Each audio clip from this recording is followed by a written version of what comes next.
ಇನ್ನೆರಡು ದಿನಗಳಲ್ಲಿ ರಾಜ್ಯಕ್ಕೆ ವಾಪಸ್ ಆಗಲಿದ್ದಾರಾ ಪ್ರಜ್ವಲ್ ರೇವಣ್ಣ?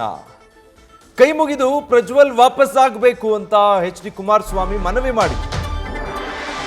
ಈಗಾಗಲೇ ಈ ವಿಷಯದಲ್ಲಿ ದೇವೇಗೌಡರು ಬಹಳ ನೋವಿನಲ್ಲಿದ್ದಾರೆ. ಕೈ ಮುಗಿದು ಕೇಳ್ತೀನಿ, ಎಲ್ಲೇ ಇದ್ರು ವಾಪಸ್ ರಾಜ್ಯಕ್ಕೆ ಬಾ ಅನ್ನೋ ರೀತಿ ಎಚ್ ಡಿ ದೇವೇಗೌಡರು ಮತ್ತೆ ಕಾರ್ಯಕರ್ತರ ಮೇಲೆ ಗೌರವ ಇದ್ರೆ ವಾಪಸ್ ಬಾ ಅಂತ ಎಚ್ ಡಿ ಕುಮಾರಸ್ವಾಮಿ ಮನವಿ ಮಾಡಿದ್ರು. ಎಸ್ಐಟಿ ತನಿಖೆಗೆ ಸಹಕಾರ ನೀಡುವಂತೆ ಎಚ್ ಡಿಕೆ ಮನವಿ ಮಾಡಿದ್ರು. ಸೊ ಈ ಮನವಿಗೆ ಒಪ್ಪಿ ಪ್ರಜ್ವಲ್ ರಾಜ್ಯಕ್ಕೆ ವಾಪಸ್ ಆಗೋ ಸಾಧ್ಯತೆ ಇದೆ ಎನ್ನಲಾಗ್ತಾ ಇದೆ. ನ್ಯೂಸ್ ಫಸ್ಟ್ಗೆ ಜೆಡಿಎಸ್ ಉನ್ನತ ಮೂಲಗಳಿಂದ ಈ ಮಾಹಿತಿ ಲಭ್ಯ ಆಗ್ತಾ ಇರೋದು. ಕುಮಾರಸ್ವಾಮಿ ಅವರ ಮನವಿಗೆ ಸ್ಪಂದಿಸೋದಕ್ಕೆ ಪ್ರಜ್ವಲ್ ರೇವಣ್ಣ ಮನಸ್ಸು ಮಾಡಿದ್ರ.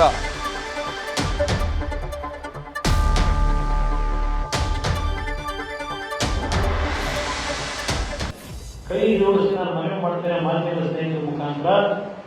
ಇವತ್ತು ದೇಶಕ್ಕೆ ವಾಪಸ್ ಬಂದು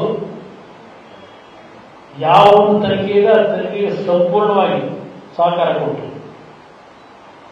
ತೀರ್ಮಾನ ಆಗಲಿ. ಎಷ್ಟು ದಿವಸ ಇದು ಕಳ್ಳ ಪೊಲೀಸ್ ಆಟ ಅವಶ್ಯಕತೆ ಇದೆ. ನಮ್ಮ ತಂದೆಯವ್ರಿಗೆ ಹೇಳಿ ನಾನು ಮನವಿ ಮಾಡಬೇಕು ಅಂತ ಇದ್ದೆ. ನಾನಿವತ್ತು ತಡೆಗಾದ್ರೆ ಇವತ್ತು ನಾನೇ ಮುಂದೆ ಇದ್ದೀನಿ ಹೇಳ್ತಾ ಇದ್ದೆ ನಮ್ಮ ತಂದೆಯವರ ಪರವಾಗಿ.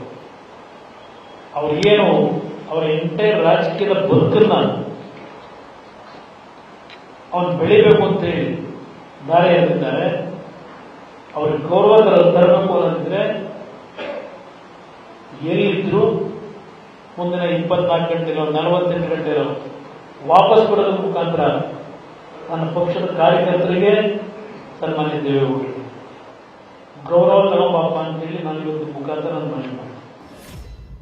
ನೋಡಿ, ಇತ್ತೀಚೆಗಷ್ಟೇ ಸುದ್ದಿಗೋಷ್ಠಿಯೊಂದರಲ್ಲಿ ಮಾಜಿ ಸಿಎಂ ಎಚ್ ಡಿ ಕುಮಾರಸ್ವಾಮಿ ಈ ರೀತಿ ಕೈ ಜೋಡಿಸಿ ಮನವಿ ಮಾಡ್ತೀನಿ ಪ್ರಜ್ವಲ್ ರೇವಣ್ಣ, ದೇಶಕ್ಕೆ ಬಂದು ಏನು ತನಿಖೆ ಇದೆ ಅದನ್ನು ಎದುರಿಸಿ ಆ ಮೂಲಕ ಏನು ಇತ್ಯರ್ಥ ಆಗುತ್ತೆ ಕಾನೂನಿನ ಚೌಕಟ್ಟಿನಲ್ಲಿ ಆ ಹೋರಾಟ ನಡೆಸಿ.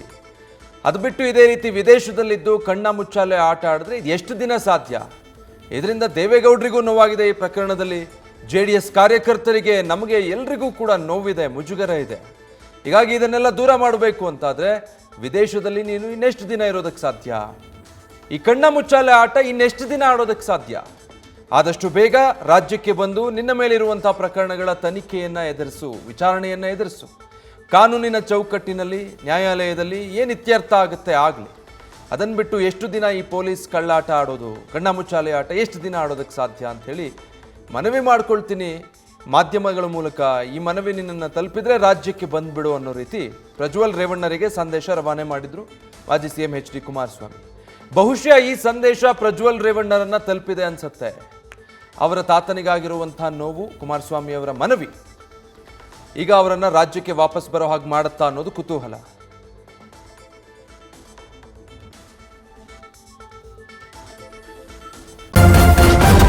ನ್ಯೂಸ್ ಫಸ್ಟ್ ನಿರ್ಭೀತಿಯಿಂದ ನಿಮ್ಮ ಪರವಾಗಿ.